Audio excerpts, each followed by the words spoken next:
When 19-year-old Abigail Miller signed the lease for 40 acres of solid bedrock, known as Gable's Ridge, the local farmers took bets on how fast she'd go bankrupt.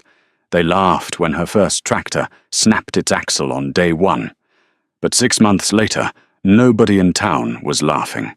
They were begging for her secret. The town of Oak Haven, New York was a place where farming was less a profession and more a generational curse. The soil in the valley was rich, dark, and forgiving, but the land that bordered the eastern foothills was a jagged nightmare of shale limestone and stubborn clay. No piece of land was more universally despised than Gable's Ridge. Rising sharply above the town, it was 40 acres of steep, rock-choked hillside that had broken more Plow's axles and farmers' spirits than the Great Depression. For nearly 4 decades, the ridge had sat abandoned a graveyard for rusted farm equipment. That was until a cool Tuesday morning in early April, when Abigail Miller walked into the Oak Haven County Clerk's office and slapped down a signed lease agreement. Abigail was 19. She was barely 5'4", with hands permanently stained with motor oil and soil from working at her father's failing dairy farm. The Miller family had been drowning in debt since her father, Thomas Miller, had suffered a severe stroke 2 years prior. The medical bills had devoured their savings, and the bank had already foreclosed on their prime bottomland. All that remained was the small farmhouse, and a desperate need for cash before the winter freeze.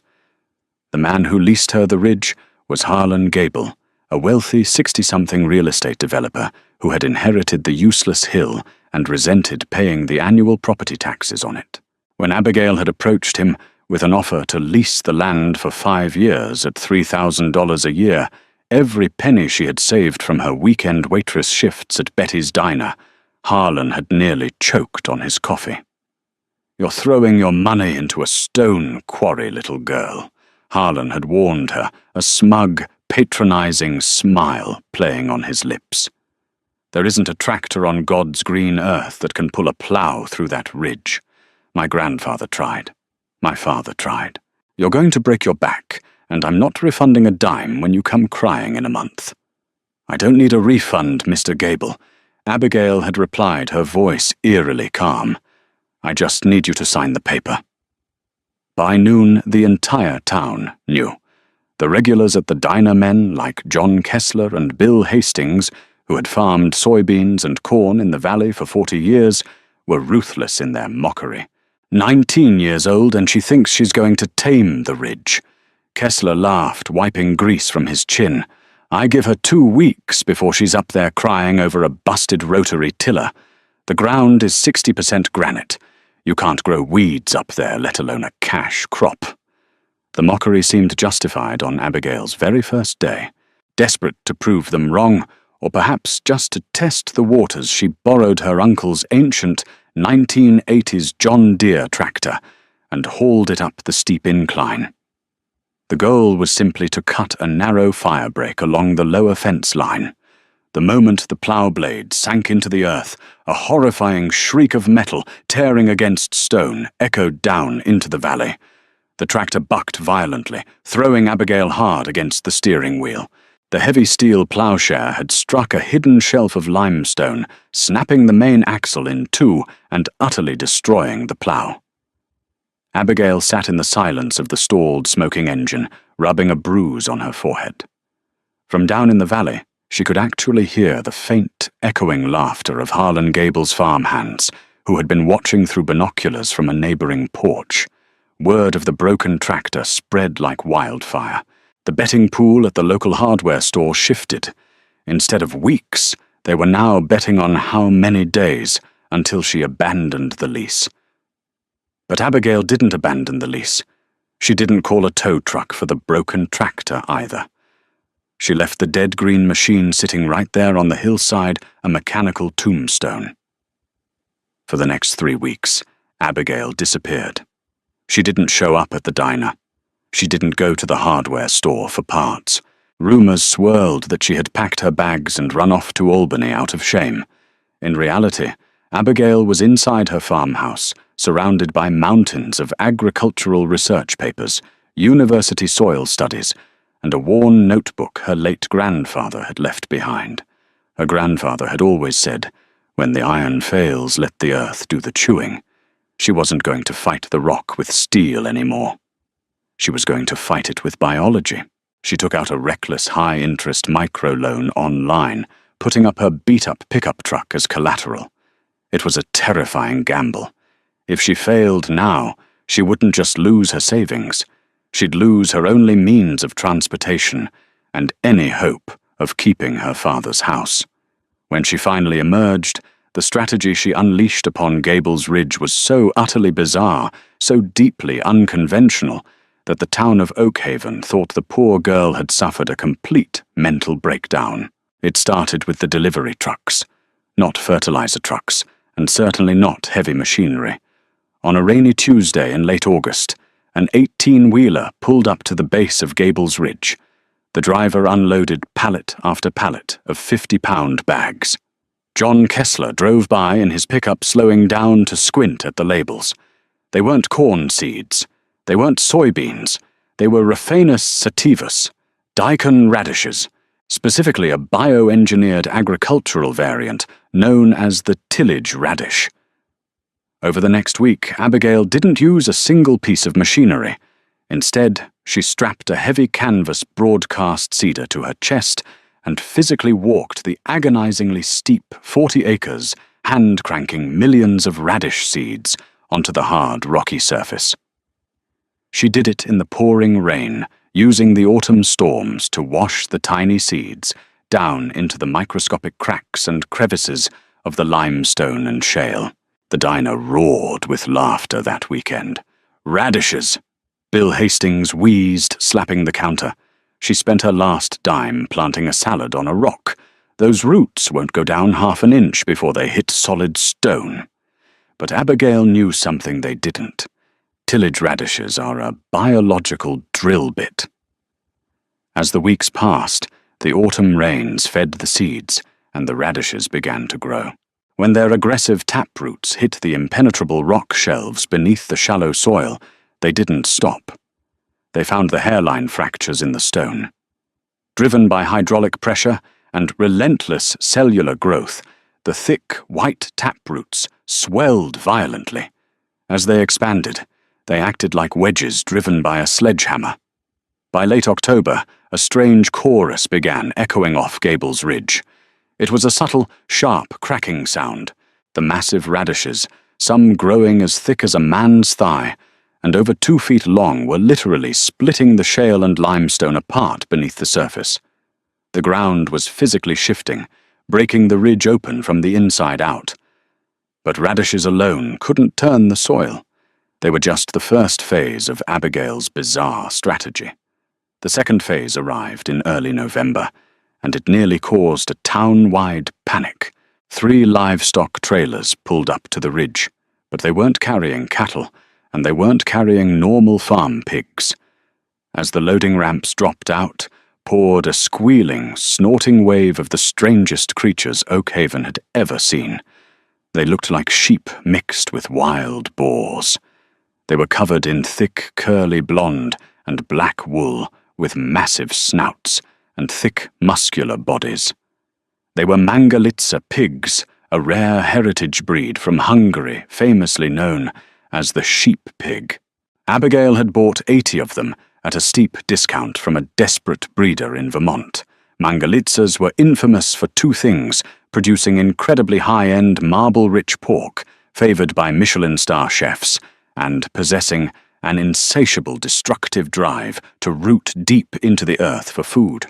The moment the pigs hit the hillside, they smelled the massive sugary tillage radishes buried in the ground. And the madness began. 80 massive woolly pigs descended on the 40 acres like a biological rototiller. Because the radishes had already cracked and shattered the rock, the soil was loose enough for the pigs' powerful snouts to get under the stone. In their frenzied hunt for the radishes, the pigs flipped massive chunks of broken limestone into the air. They churned the earth to a depth of nearly 3 feet, eating the radishes, breaking the remaining soil, and leaving behind thousands of pounds of rich, nitrogen-heavy manure. Abigail didn't need a tractor. The radishes cracked the rock, and the pigs plowed the field. For a few weeks it was a spectacular success. The rocky, dead hillside was being churned into rich aerated soil right before the town's eyes. The dark earth was finally seeing the sun. Abigail was exhausted, spending her days hauling water up the hill and fixing temporary electric fencing, but she was winning. Then the sabotage began. Harlan Gable drove past the ridge in his Mercedes and saw what was happening. He didn't see a miracle. He saw a threat. The land he had leased for a paltry $3,000 a year was suddenly being transformed into highly arable valuable farm real estate.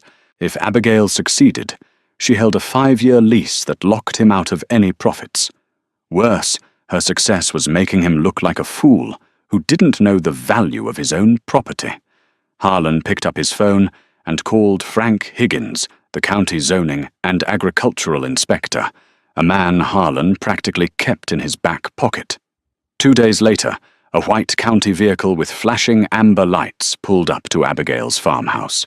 Frank Higgins stepped out, clutching a clipboard and a citation book. Abigail Miller. Higgins said, adjusting his glasses and looking up at the chaotic, muddy hillside swarming with woolly pigs. I'm issuing an immediate cease and desist order. You are operating an unlicensed, uncontained commercial swine operation in a zone restricted for crop agriculture. Furthermore, neighbors have filed complaints of groundwater contamination from the animal waste. Abigail's heart plummeted into her stomach. That's a lie, she shot back, her voice shaking. There's no stream on this side of the ridge to contaminate, and this isn't a commercial swine facility. This is rotational grazing for soil remediation. Call it whatever you want, little lady. Higgins sneered, handing her a thick yellow envelope. You have 48 hours to remove every single one of those animals from this property, or the county will confiscate them and auction them off to cover the environmental fines. Fines which, as of this morning, sit at roughly $50,000. Abigail stared at the piece of paper. Removing the pigs would ruin the soil cycle, and worse, she had nowhere to put them. The Vermont breeder wouldn't take them back. If the county confiscated them, she would lose her entire investment default on her microloan, and lose her father's house in the span of a week. Harlan Gable had laid a trap, and she had walked right into it. As the sun set over the churning, muddy hillside, Abigail stood alone in the dirt, the squeals of her mangalitsa's echoing around her, realizing that breaking the rock was only the beginning of the war. The 48-hour deadline hung over Abigail Miller like a guillotine. Frank Higgins, the corrupt county zoning inspector, had left her with an impossible choice: remove the 80 Mangalitsa pigs and abandon her radical soil remediation strategy, or let the county confiscate her only valuable assets and auction them off to cover fabricated environmental fines. Harlan Gable had orchestrated the trap perfectly. He knew Abigail had no money for a legal defense and nowhere else to house the livestock. For the first 12 hours, Abigail paralyzed herself with panic. She sat at her kitchen table, staring at the yellow citation, her hands trembling. The sounds of the pigs, happily rooting through the fractured limestone of Gable's Ridge, echoed through the open window, a cruel reminder of the miracle she was on the verge of losing. She had successfully broken the stone with the bioengineered tillage radishes, and the heritage pigs were churning it into rich, fertile earth. But none of that mattered if the law was weaponized against her. At dawn on Wednesday, Abigail snapped out of her despair. If she could not fight Harlan Gable with money, she would have to fight him with authority. She packed a battered cooler with soil samples, gathered the thick agricultural research binders her grandfather had left her, and climbed into her rusting Ford pickup. She didn't drive into the town of Oakhaven. She merged onto the interstate and drove 3 hours north to Ithaca, New York, heading straight for the Agricultural Sciences Department at Cornell University. Abigail had read dozens of academic papers on rotational grazing and bio-drilling, and one name had appeared on almost all the recent peer-reviewed studies: Dr. Richard Caldwell. Caldwell was a leading soil ecologist, known for his aggressive, unconventional approaches to resurrecting dead agricultural zones. He was a man who cared far more about dirt than he did about bureaucracy. When Abigail barged into Caldwell's office without an appointment, the grey-haired professor was initially dismissive. But then she opened the cooler. She placed a chunk of solid Oakhaven limestone on his desk. Running directly through the center of the rock was a massive pale white radish taproot that had violently split the stone in half. Then she handed him a jar of the dark, nitrogen-rich soil the pigs had produced from the shattered debris. Dr. Caldwell adjusted his glasses, his eyes widening as he examined the physical evidence. You orchestrated a synchronized biological fracturing using Raphanus sativus and followed it immediately with Mangalitsa swine bioturbation. Caldwell asked, his voice filled with a mixture of shock and profound professional awe. On a 19% grade incline, and you did this without a single piece of heavy machinery.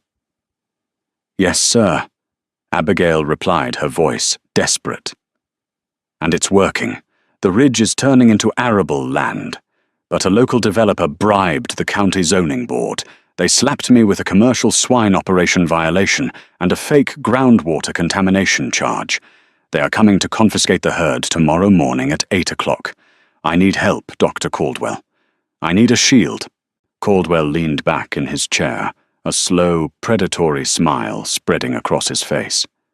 The bureaucratic ignorance of small-town zoning boards is a personal pet peeve of mine, Miss Miller. They want to play technicalities. Let's play. By Thursday morning, Oakhaven was buzzing with anticipation. Frank Higgins arrived at the base of Gables Ridge exactly at 8 o'clock, accompanied by 2 county sheriff's deputies, a heavy-duty livestock transport truck, and Harlan Gable himself, who had come to gloat. The morning air was crisp and biting, the first frost of November settling over the valley.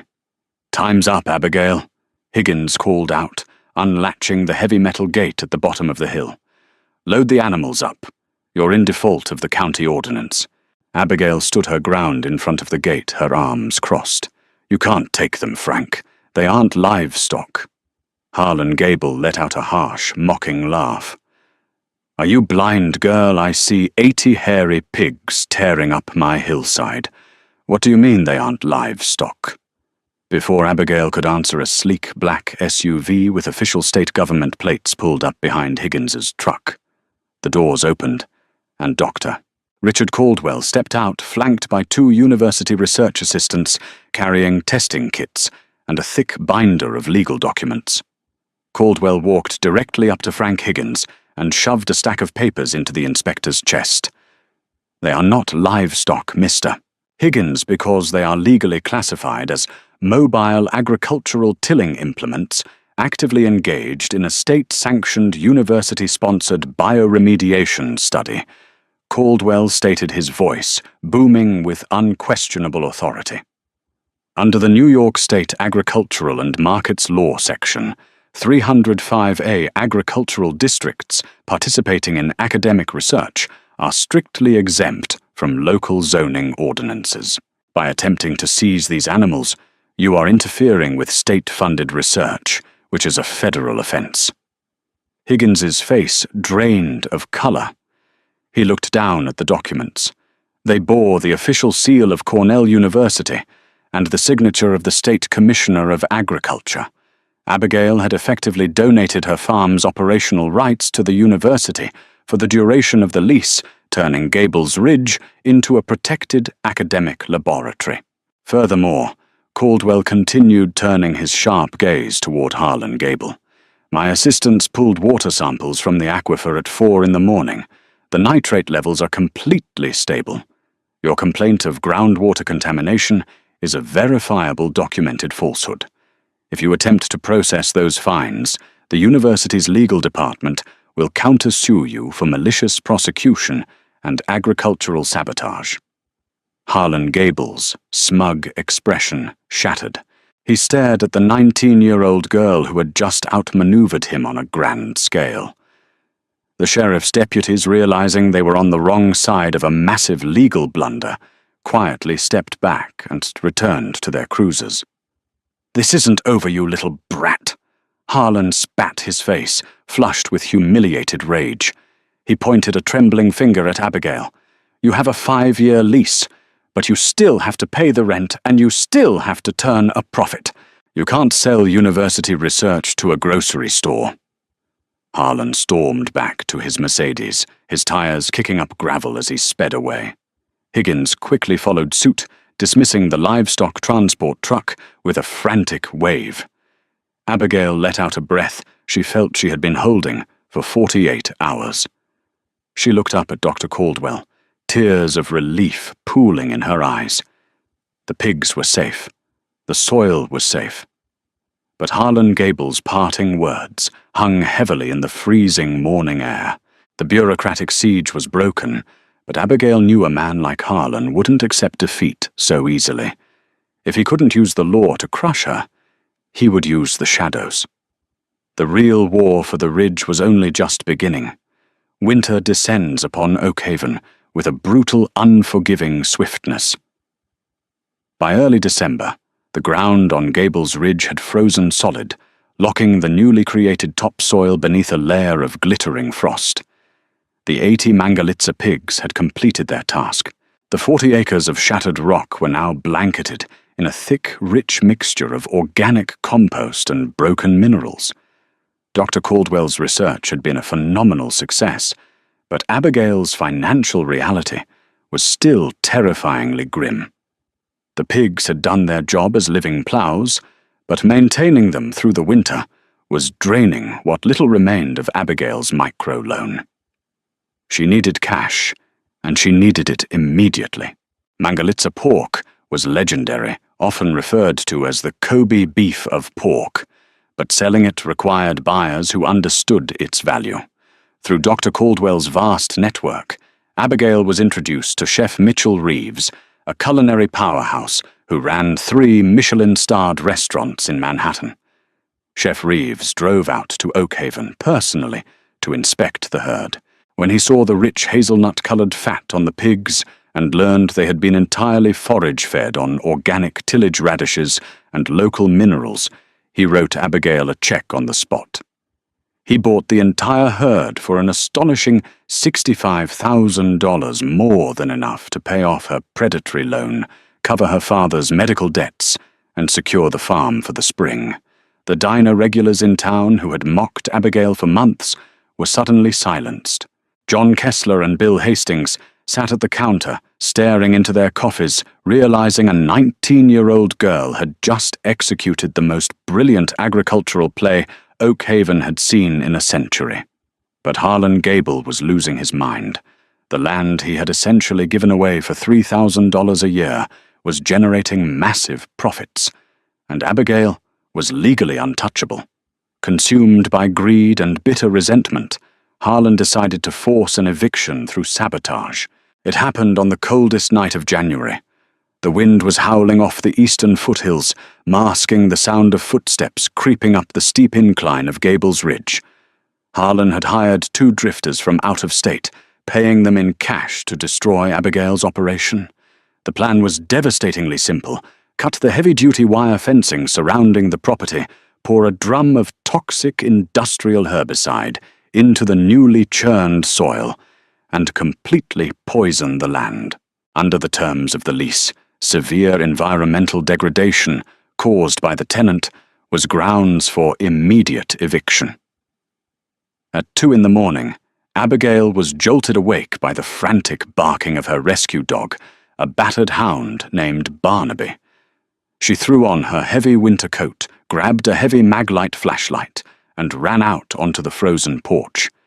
In the distance, up on the ridge, she saw the faint, unnatural beams of flashlights sweeping across the snow. Panic surged through her chest. She didn't bother calling Frank Higgins or the corrupt local authorities. She knew they wouldn't arrive in time. She sprinted to her truck, firing up the engine, and drove wildly up the treacherous dirt path leading to the ridge. As her headlights cut through the darkness, she caught the 2 men red-handed. They had just sliced through the main tension wire of the perimeter fence and were unscrewing the cap on a 50-gallon steel drum. "Hey," Abigail screamed, jumping out of the truck and shining the blinding beam of the maglite directly into their eyes. "Get away from that!" The men startled, but significantly larger than Abigail didn't run. One of them dropped the bolt cutters and pulled a heavy iron tire iron from his belt, advancing toward her. "Get back in your truck, little girl," the man snarled. "This ain't your business." Abigail stood entirely alone on the freezing, dark hillside, clutching nothing but a flashlight. She braced herself, refusing to back down. She had fought too hard, bled too much, and endured too much mockery to let two hired thugs poison her grandfather's dream. Suddenly, the roar of a massive diesel engine shattered the silence of the night. A heavy dual-axle farm truck came careening up the dirt road behind Abigail, its high beams illuminating the entire hillside. It didn't stop. The truck aggressively swerved, slamming its heavy steel brush guard directly into the 50-gallon drum of herbicide, sending it crashing harmlessly down the snowy embankment before it could be opened. The doors of the truck flew open. Out stepped John Kessler and Bill Hastings, both clutching heavy wooden-handled pitchforks. "You boys seem to be lost." Kessler boomed his voice like grinding gravel. The older farmer stepped in front of Abigail, raising the pitchfork menacingly. "This is Oak Haven. We might be a bunch of stubborn old fools, but we don't take kindly to strangers threatening our neighbors. Now you've got exactly 10 seconds to get off this ridge before I pin you to that broken fence." The two thugs took one look at the massive, angry farmers and the heavy machinery blocking their path. They dropped their tools and bolted into the dark woods, scrambling frantically down the far side of the hill. Abigail stood trembling in the snow, staring at Kessler and Hastings. The men who had laughed the loudest at her failure had just risked their lives to save her farm. "We saw Harlan's car parked near the state line earlier," Hastings muttered, adjusting his cap. "Figured the old snake was up to something. You've got guts, kid. We were wrong about you. The whole town was wrong." With the sabotage thwarted and the town finally rallying behind her, Abigail was free to execute the final phase of her master plan. When the spring thaw arrived in April, the soil on Gables Ridge was unparalleled. The shattered limestone provided massive amounts of calcium and sulfur, while the pig manure had created a deep, loamy nitrogen base. It was the absolute perfect environment for one specific, highly lucrative crop. Abigail didn't plant corn. She didn't plant soybeans. She planted German extra-hardy hardneck garlic. Hardneck garlic thrives in aerated, mineral-rich cold-weather environments. The sulfur from the broken rock gave the garlic an incredibly potent spicy flavor, and the loose soil allowed the bulbs to grow to the size of baseballs. By late July, Abigail harvested over 40,000 pounds of premium organic hardneck garlic. Because she had already established a relationship with Chef Mitchell Reeves, word of the limestone garlic spread rapidly through the elite culinary circles of the East Coast. Restaurants and high-end grocers engaged in bidding wars. She sold her entire harvest at an unprecedented premium, generating over $350,000 in a single season. In late August, exactly 1 year and 4 months after she had signed the original foolish lease, Abigail Miller walked back into the Oak Haven County Clerk's office. Harlan Gable was already there, speaking quietly with Frank Higgins near the counter. When Harlan saw her, his face twisted into a scowl of pure hatred. "Rent isn't due for another month, Miller." Harlan sneered, trying to maintain his aura of superiority. Abigail didn't say a word to him. She walked up to the clerk, opened her leather bag, and pulled out a certified bank draft. She slammed it down onto the counter. "I'm executing the buyout clause outlined in Section 4 of the lease agreement," Abigail stated clearly, her voice echoing in the quiet room. "The clause stipulates the tenant has the right to purchase the 40 acres of Gables Ridge at its original unimproved assessed value of $120,000. Harlan's jaw dropped, the color completely drained from his face as he stared at the certified check. He had put that clause in the lease as a joke, entirely convinced the penniless 19-year-old could never scrape together $100,000. By his own legal hubris, he had locked the price in before she had transformed the barren rock into the most fertile, profitable land in the county. You can't do this." Harlan stammered, his hands shaking. "That land is worth $500,000 now." "Because of me," Abigail replied coldly. "Sign the deed, Mr. Gable, or I'll have Dr. Caldwell's university lawyers force the sale in front of a judge." Defeated, humiliated, and utterly broken by his own arrogance, Harlan Gable signed the papers. That evening, as the sun set over the Oakhaven Valley, casting a golden glow over the lush green slopes of the newly conquered hill, Abigail Miller stood on the porch of her father's farmhouse. She held the deed to Gable's Ridge in her hands. She had taken the worst piece of earth in New York, broken the stone with a radish, plowed it with a pig, and built an empire out of the dust. She wasn't just a farmer anymore. She was a legend.